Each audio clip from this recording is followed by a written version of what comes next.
Suspenders4Hope 5K run and 1 mile walk. Thank you all.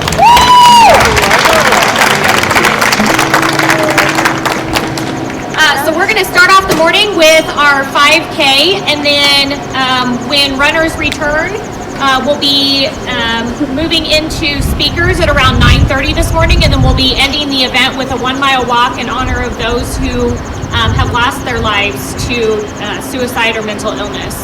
And so I just wanted to take a quick moment to thank and recognize our sponsors for this event, Wichita State University's Counseling and Prevention Services and Ascension Via Christi.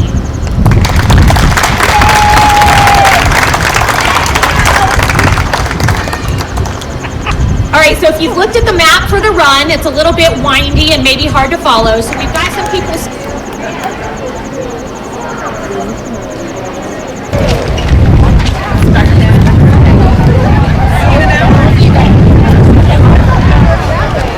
I did too. I was all set to go.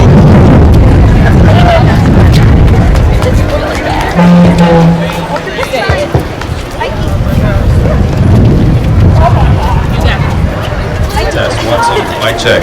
Testing. Is that loud enough?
Director of Prevention Services here at Wichita State University, and she's going to talk to you guys this morning about their We Support You campaign.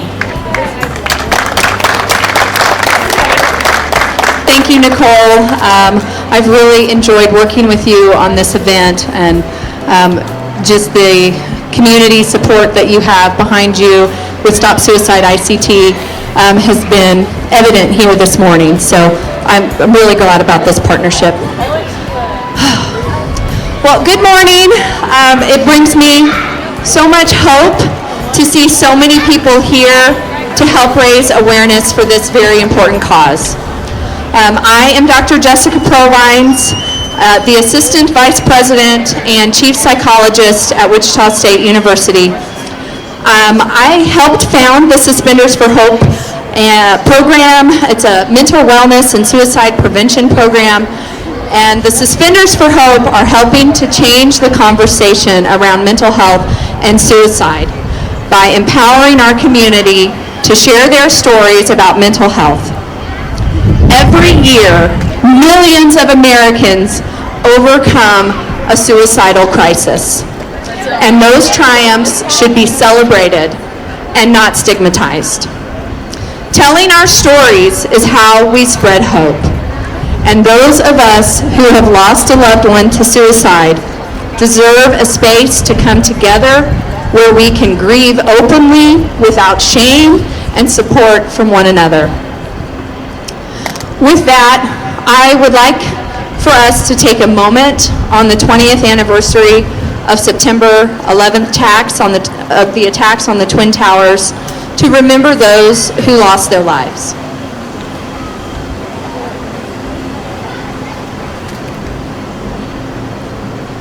Remember that day.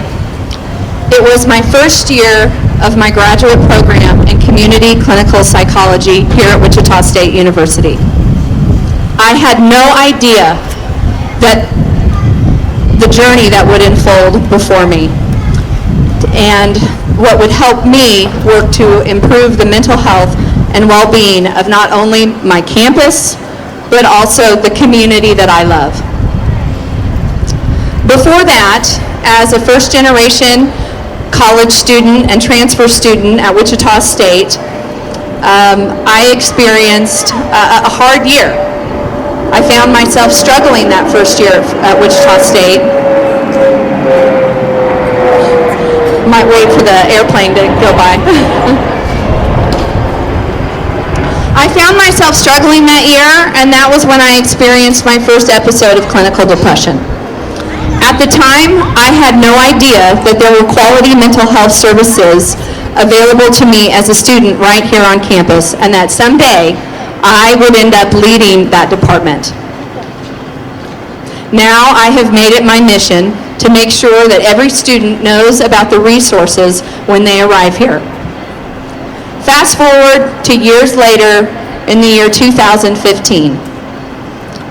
This was the first year of the SAMHSA Campus Suicide Prevention Grant that I got the honor to work on that helped launch the Suspenders4Hope program.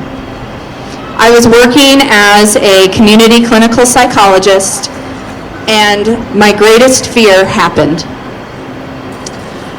Those of us that have lived through a loss, like the loss of a client, a patient who had come to me for help, it's devastating and it's life-changing.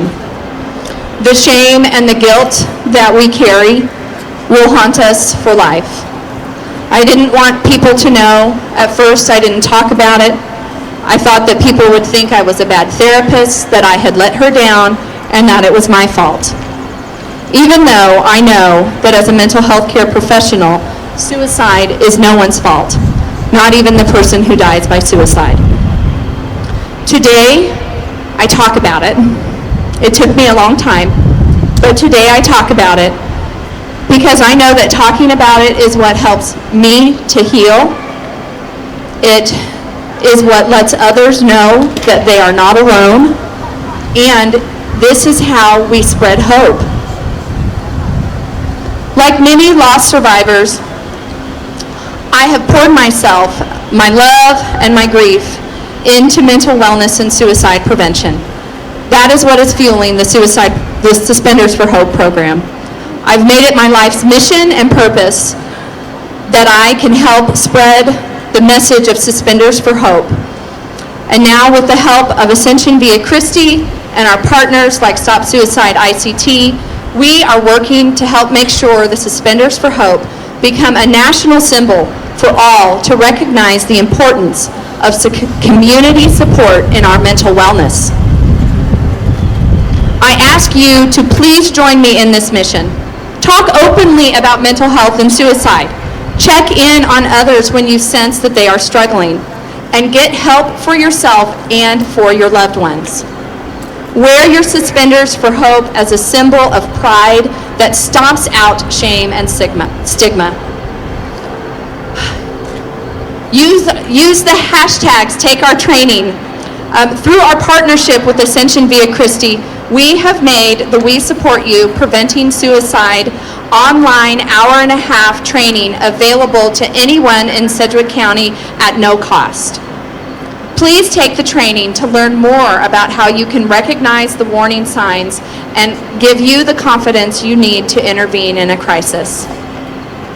For instructions on how to take the training for free, please go to viachristi.org/Coles-Cares website for instructions. Through this Coles Care grant, we have been able to train over 1,700 people since launching the online version of the training just 1 year ago. Woo! That's pretty awesome. It's pretty incredible. We have taken the training into local high schools and local businesses, and together we are helping save lives with this partnership. Together we can have a bigger impact. We are excited about how the Wichita community has embraced this program, and we are looking forward to training our schooner mates at the upcoming beloved Wichita River Festival as we just continue to get this training out into our community. Finally, I'd like to share with you the fun inspiration behind the Suspenders for Hope program. And can I get my dear friend and colleague, Dr. Christopher Leonard, to please stand up here? He's our winner today.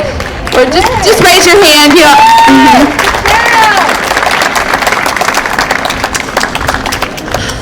Dr. Leonard is a beloved counselor at Wichita State. He took his role of welcoming new Wichita State students to our community very seriously. Back then we had a fun orientation program where we did a game show, and he took his role as host very seriously, consistently wearing his yellow suspenders and yellow bow tie, making the event more fun for students.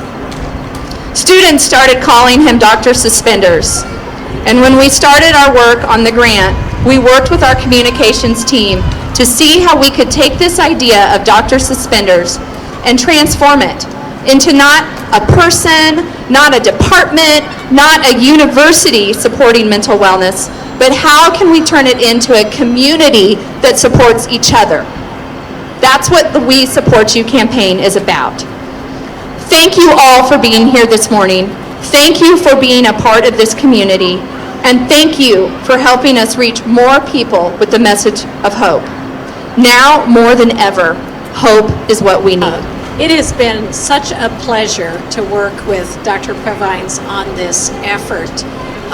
We received a grant from Coles-Cares to do a program, and we planned to take it a certain way, and then the pandemic hit, and in-person gatherings just weren't possible.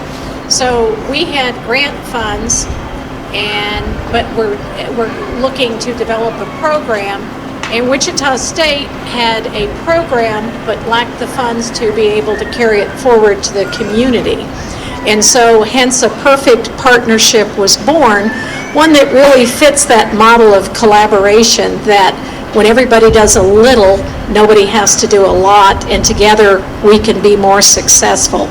So Wichita State and working with other community partners, we've really been able to launch this program. And when you look at measures of success, especially in the areas of behavioral health, it's not always easy to quantify. But I'd like to tell you one quick story about one of our 500 associates who have taken the training so that they're more aware. She's a longtime employee, and she had taken the training thinking, I doubt that I'll need it, but you know, I'll get the shirt and maybe I can model for some of the other staff the importance of taking this training. Within 2 weeks, she was on the phone with a family friend, and the friend was saying some things that were concerning. So she went to her house, and because of the training, she said, she was very direct in her conversation with this woman. She said, "Are you planning to commit suicide?"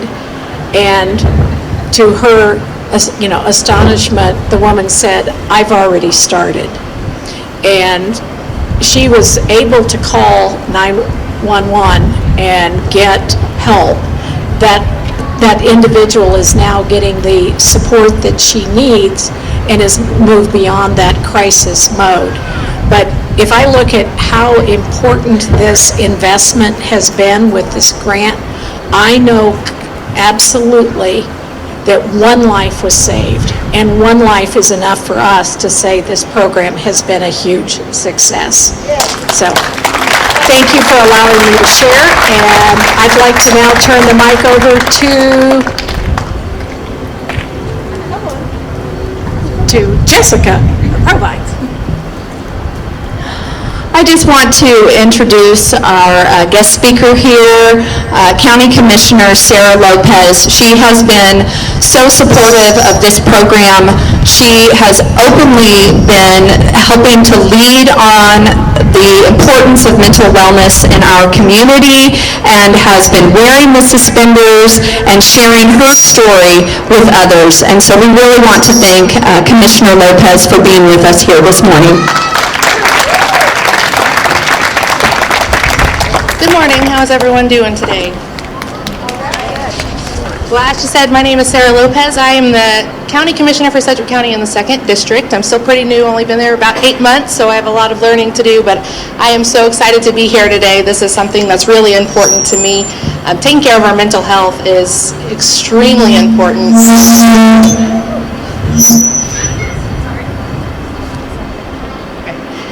I came from Ascension. That was the world I came from before I came to the county. So, of course, Ascension, anything Ascension does is a special place in my heart. But first, I want to thank everybody here today for prioritizing your mental health just by showing up. I want to thank Stop Suicide ICT, Ascension, WSU, and Suspenders4Hope for putting this on. This is the second event I've been to in the last month that's just about mental health. I mean, that's amazing. Think about that 5 years ago. We would not have had anything like that 5 years ago. So we are making strides, we are making progress, and I'm so excited that I get to be a part of it. So I was asked today to talk about stigma and about my own personal experiences with mental health. Stigma starts with shame, and that was especially true for me. I had a pretty good early childhood, but when I was growing up, I was the only person that looked like me in my daily life. I went to an all-white school. It was a large school. I was raised exclusively by my mother's family, who are Scottish. So literally nobody in my life looked like me, and I never quite felt like I fit in because of that. And a lot of shame came with that because all I wanted to do was blend in. I did not want to look different. I didn't want to be different. I wanted to be like everyone else, and unfortunately for me, or fortunately, however you want to look at it, that just wasn't the case. When I was a teenager is really when my mental health kind of took a dive. At 15, I moved out on my own, and I had to figure out how to pay bills and run a home, and I was still a child, and it was really challenging. I had my oldest daughter when I was 17, and so that's a whole nother part of this, right? Because as a young mother, I was not married to her father at that time. I had imposter syndrome, something fierce. I mean, it was bad. I always felt like I had to be better than everybody just to be equal to my peers. And that really shaped the way I looked at myself. It shaped my mental health.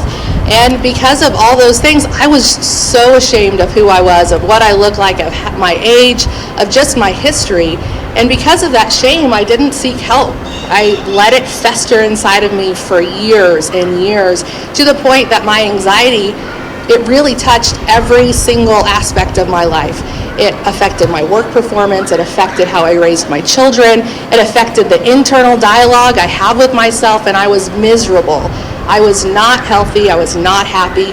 My physical health took a turn, because you can't be your healthiest physically if you're not healthy mentally either. So I held that shame on my shoulders for so many years, and until I just couldn't do it anymore. And so as soon as I finally decided I was going to seek professional help, that's really kind of when I feel like my life actually began. I mean, I could do things that made me happy. I didn't feel like I had to be perfect for everybody else, and I needed to do what I needed to do to make myself happy, to make my children happy, to do what's right in my career. And now I'm very open with the fact that I have these struggles. I still struggle with anxiety. I am completely okay with telling everybody that I go to therapy still every single week. If I didn't work on these things for myself, there's no way I could give my best to my kids, or to this community, to my career, or to myself. And so it is extremely, extremely important that we are kind to ourselves, and that we take our mental health just as seriously as our physical health, and we get the help we need when we need it. So I just really want to stress that if you're struggling today, that does not mean that you will be struggling, or you will be in that space forever. If you're ashamed of your struggles, like I was, know that you're not alone. We care about you. And I love my colleague, my friend, Commissioner Lacey Cruz. I love the signs that she has in the community that says, you matter. Because you do, you matter. You are valuable to this community, and don't ever let yourself think anything other than that. So if you are struggling, ask for help, reach out for help. Talk to me. I mean, I'm not a psychologist. Jessica would probably be much better to talk to than I would. But at least I can get you going in the right direction. I mean, I'm a shoulder here. I can listen to you. I might not have the best advice, but I will do everything I can to get you going in the right direction. So please know that you are not alone. It is okay to not always be okay. I know I have not always been okay. And I'm here today to show you that mental health doesn't have to look like a certain person that a lot of us have in our minds on what someone looks like who struggles. Because I struggle every single day, and it is a ton of work sometimes just to get up in the morning and to get ready, and knowing what I have to go do during the day, or coming here today. I mean, it's telling that there's so many people at two events so close together, all about mental health. And I'm so excited, like I said, to be a part of this, and thank you everyone who hosted this event. I mean, this is incredible, and I just want to thank all of you for having me today. My name is Nicole Fenolio, and I am the president and founder of Stop Suicide ICT. So I personally want to thank every single one of you all for coming out here today.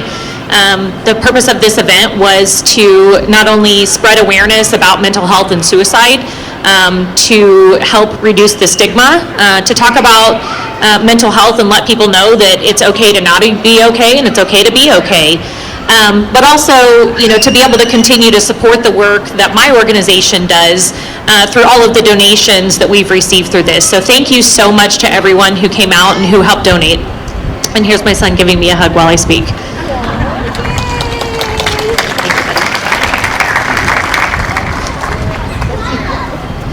So I just wanted to take a quick moment to share just a little bit about Stop Suicide ICT and some of the work that we've been doing just this year alone. So we're a nonprofit organization located here in Wichita, and we are the only suicide prevention organization that raises funds that 100% of it stays right here in Sedgwick County, and we're very proud of that. All of the money that we raise also goes directly back to suicide prevention efforts. Me and all of the other volunteers that are a part of the organization do it on a volunteer basis. So none of the money raised here today goes into our pockets.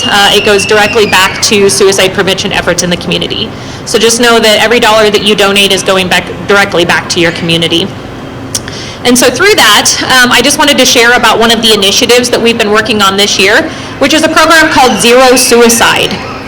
And, I think that name can sometimes be a little bit controversial for people because while we definitely want to strive for zero suicides, we also know that despite everything that we can do and everything that we do for people, that it's no one's fault if someone does end up choosing to take their own life.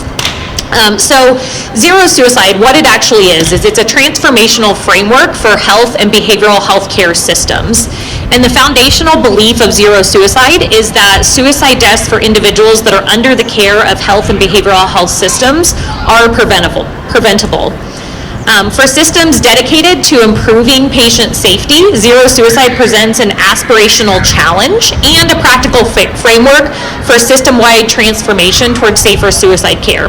So those were a lot of big words to say that we really help organizations take a look at the processes and the policies that they have and make sure that they're aligned with providing the best possible care that they can for every single person that they come into contact with, which means every single person that receives care in the organization gets screened for suicide, whether they're there for mental health concerns or not. Because sometimes someone isn't going to reach out and ask for help, and we know that. They're holding those secrets within them, and they don't tell people that they're struggling. But a lot of times we know too that if someone asks them directly, hey, are you having suicidal thoughts?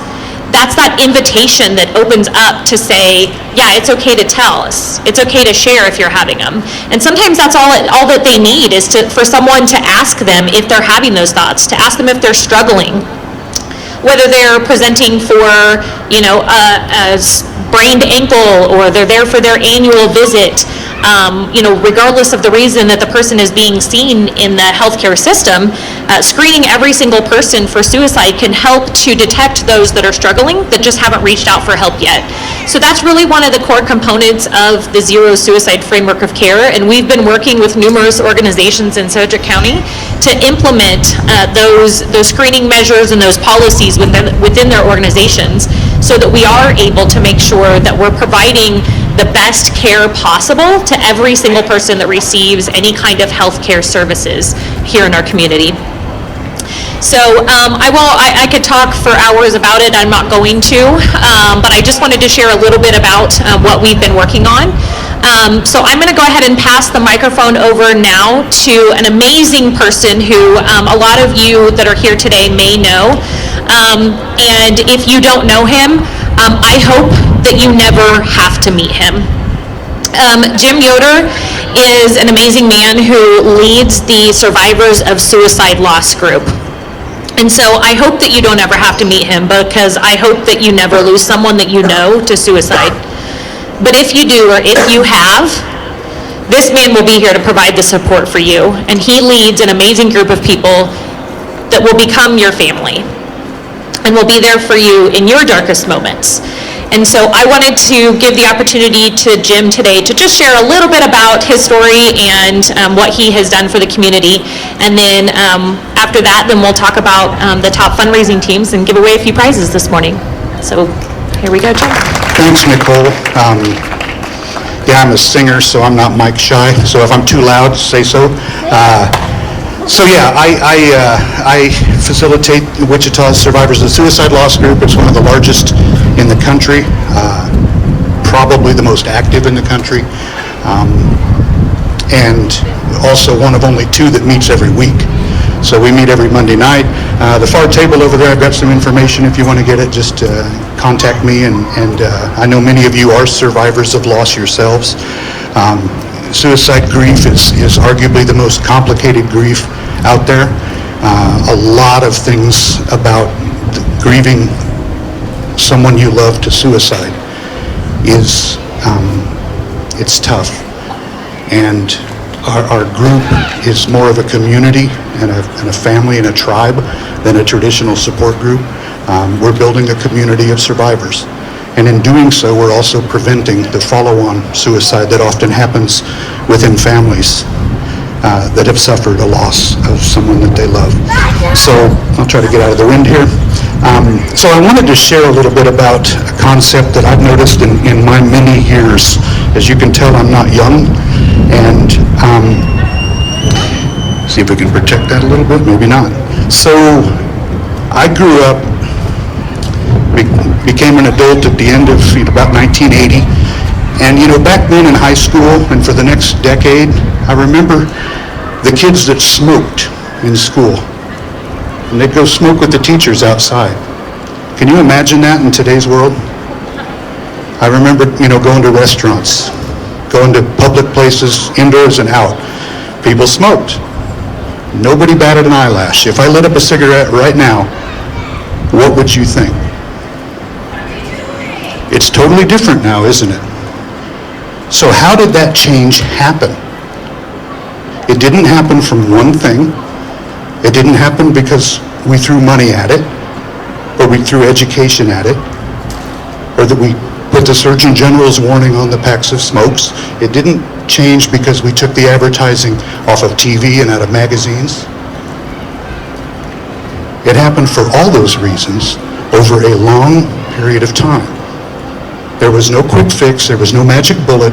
It didn't get solved in a year. And I look at suicide prevention the same way. There are many, many, many facets that lead to suicide in our communities and in our families. There's also many, many factors, all of which need to be addressed over time for us to reduce this number. And so the question then becomes, what can I do? And what can you do? And what can we do to start things moving in the correct direction? And so we've heard about some of those things today. And I'm always encouraged to learn about a new program, the Suspenders4Hope, that I wasn't aware of. And Thursday night I learned about this Zero Suicide Initiative, and I want to learn more about that. Because one thing for us survivors that is very important is that we don't want anyone new to come to our group. We don't want this to happen to anyone else. My phone rings almost every day with a new person. This week I heard from the parents of a 15-year-old and a 13-year-old. And I would really like my phone to stop ringing.